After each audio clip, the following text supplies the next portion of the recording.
தங்கள் ராணுவ பலத்தை பயன்படுத்தி இதே A9 பாதையை ஆக்கிரமிப்பின் மூலம் திறந்து விடுவதற்கு மேற்கொள்ளப்பட்ட ராணுவ நடவடிக்கைக்கு தலைமை தாங்கிய ஸ்ரீலங்கா ராணுவ தளபதிகளுக்கும் அந்த ஆக்கிரமிப்பு சமரை வெற்றிகரமாக முன்னெடுப்பதற்கு தலைமை தாங்கிய விடுதலை புலிகளின் தளபதிகளும் நேருக்கு நேர் சந்தித்து கைகுலுக்கிக் கொண்ட வரலாற்று முக்கியத்துவம் வாய்ந்த காட்சி இடம்பெற்றது.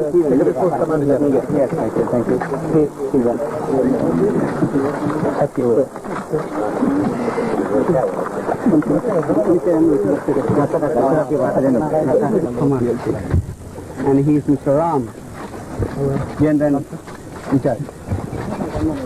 The key members of the counter operation Agni-Krihala. War heroes. I was saying war heroes. Nice to see you. At the moment.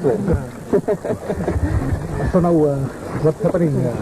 Those 15% they are coming. So actually there will be otherwise a problem because now on my side also there are a lot of civilians who have come and they are waiting to receive them. அந்த 15 பேரையும் கூட்டி கொண்டு போறதுக்கு அங்காள பக்கத்துல இருந்து நிறைய பேர் வந்திருக்காங்க. So if you can tell them soon that the pressure will be east of, otherwise like what happened from your side, all those people will come. There are about 30,000 people. சரியா நீங்கள் அவர்களை இங்கே கொண்டு வந்து இவள்கிட்ட ஒப்படைச்சினீங்கண்டா அழுத்தம் வந்து குறையுமா அல்லது அங்கால நிறைய ஜனம் 30,000 ஜனத்துக்கிட்ட இருக்கா தங்களுக்கு பெரிய ஒரு அழுத்தமா இருக்குமா? நாங்கள் அதுக்கு தயாரா தான் நிக்கிறோம். படுத்துக்கணும். They are all ready. Right. Everything has been arranged on our side. We are expecting from your side. So no problem now. We are waiting for them to come. Actually, you can start sending them. So I will receive them and I will actually dispatch them to Jaffna. Then my about 90% of the problem will be solved. You know. நாங்களும் தயாரா தான் இருக்கிறோம். சரியா அனுப்பினா தங்களோட 90% பிரச்சனை முடிஞ்சிருமா? So no. நீங்கள் அறிவித்து விடலாம். Then you can start now. Yeah. No problem.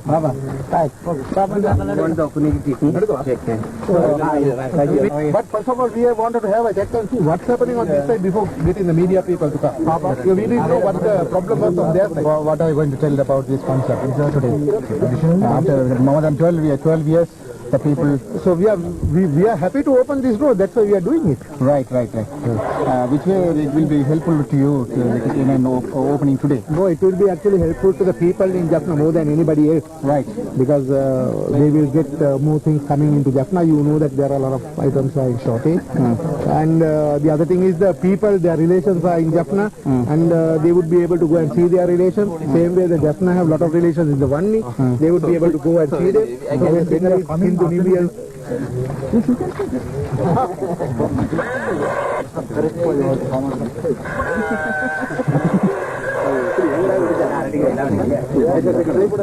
Don't go beyond this.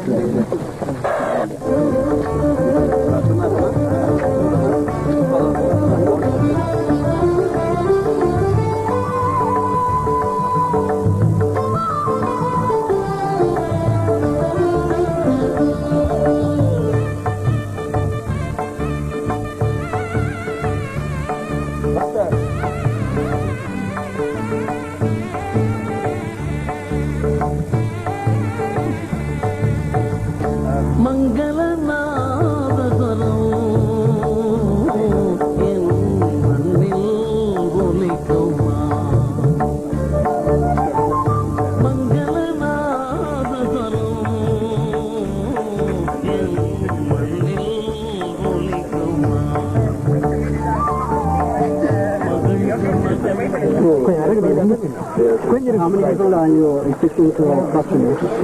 Minimum of about 600. But we are trying to accommodate more. But if it get delayed, then there will be a problem, you know, because we have to do a little bit of checking there and registration also. So because of that, I think I asked the question earlier. I said there is no problem. Journalists can come. So how many people are you expecting to approximate? Minimum of about 600. But we are trying to accommodate more. But if it get delayed, then there will be a problem, you know, because we have to do a little bit of checking there and registration also. So because of that, we may not be able to send 600 even if we delay here now. And what about the people who are political being leaders of the LTT, they are going across the checkpoint now? Yeah, so that 15 personnel I have been informed are coming. So there is no problem. So everything goes okay? Yes, I hope so. Why is the program delayed today? I do not know. I was ready. They are waiting. Right. Maybe because of you, because you all came running here like cattle. So we could not do anything, you know. We have to wait because this is no man's land. Right. So when there are about over 100 people coming here, we have to close the gate again. So I think that you all delayed these things. இது விடுதலை தரப்பில் ஒரு கேள்வி. Anyway, now no problem. But I suggest A9 வீதி திறக்கிற வைபவம் எப்படி நடந்தது? உங்க பேரை சொல்லிக்கிறோங்க. நான் மாணிக்கவாசன் பிபிசி. உங்க பேரை சொல்லிட்டு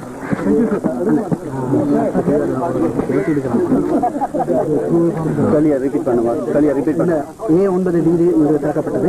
இந்த வைபவம் எவ்வாறு நடந்தது?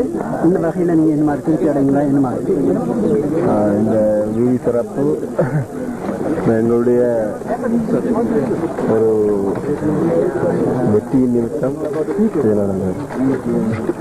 திருப்திகரமாக நடந்ததா?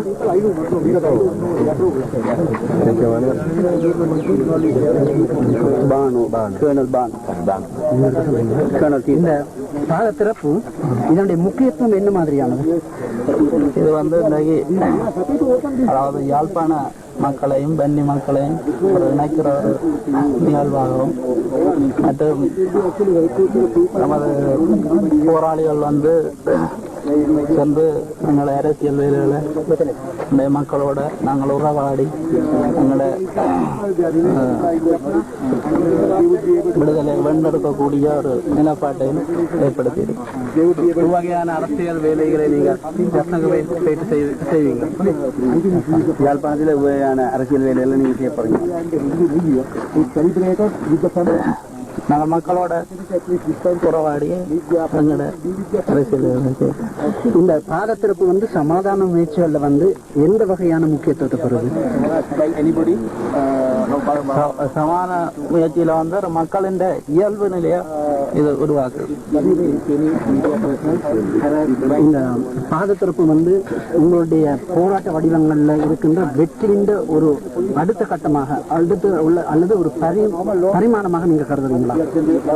இந்த பாத சிறப்பு இந்த வைபவம் இந்த தடைகளும் இல்லாமல் யாழ்குடா நாட்டு மக்களும் இந்த பன்னி பெருள மக்களும் எந்த நேரமும் போகக்கூடிய ஒரு சூழ்நிலையை அமைய வேண்டும் என்றுதான் நாங்கள்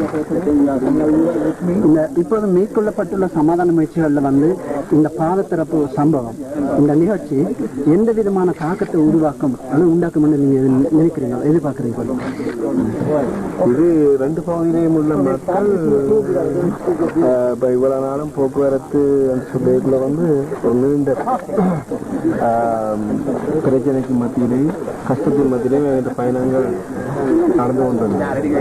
யாழ்குடா நாட்டு மக்களும் இந்த வன்னி பெருமாள் இருக்கிற மக்களும்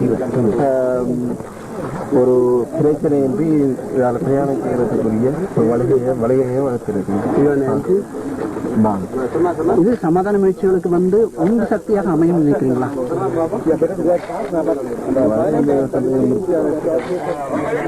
There would be a problem. You are sitting in a vehicle. Yeah, that's the vehicle. வானத்தில் எடுப்பீங்க. மக்கள் வந்து நிம்மதியாக நம்மளோட தொடர்புகளை வைக்கக்கூடிய மாதிரியும் இயல்பான நிலையில தங்களோட போக்குவரத்துகளை செய்ய இந்த விதத்துல நாங்கள் அதில் சந்தோஷம்.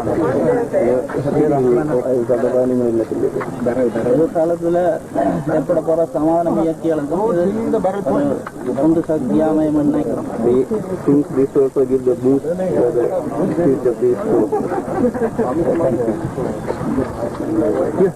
நாங்களும் அப்படிதான்